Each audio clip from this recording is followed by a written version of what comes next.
Over the past week, the iPhone 15 launch has been somewhat overshadowed by widespread complaints of overheating. Numerous users on platforms like X, formerly Twitter, Reddit, and Apple's forums have reported that the new devices can become so hot that holding them becomes difficult. Apple has acknowledged the issue and reassured users that a solution is in the works.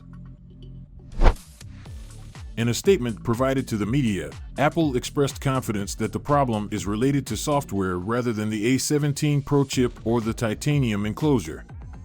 The company has identified 3 potential causes for the overheating observed in some iPhone 15 Pro models. 1. iPhones may feel warmer in the initial days after setup or restoration due to increased background activity, a common occurrence with new smartphones. However, this seems to have been exacerbated with the iPhone 15 launch. 2. Certain apps, such as Instagram and Uber, recently updated to support iOS 17, have been overloading the A17 Pro chip's CPU. Apple is collaborating with these developers to implement fixes that are currently being rolled out.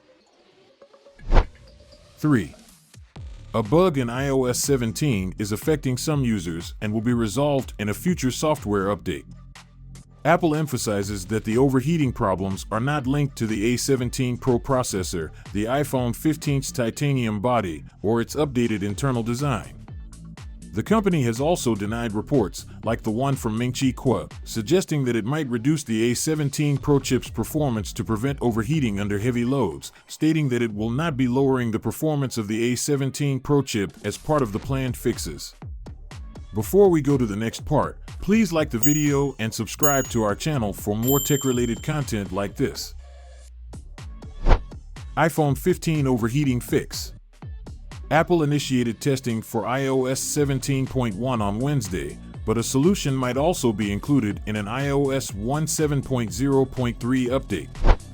Apple emphasizes that iPhone users are not at any safety risk, and the long-term performance of their devices will not be affected.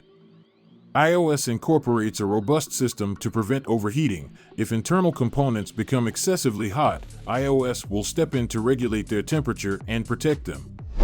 The exact release date for the upcoming iOS 17 update, likely iOS 17.0.3, has not been announced yet, but it is anticipated to arrive sooner rather than later. Currently, Apple has made iOS 17, iOS 17.0.1, and iOS 17.0.2 available to the public. Additionally, the company is in the process of beta testing iOS 17.1, which is expected to be launched in late October. And that's pretty much it for today's video. But before we finish this video, we would like to hear from you. Do you think Apple is able to fix this issue or not? Share your thoughts in the comment section, and remember to like and subscribe to our channel for more intriguing content like this. Thanks for watching. Until next time, stay safe and curious.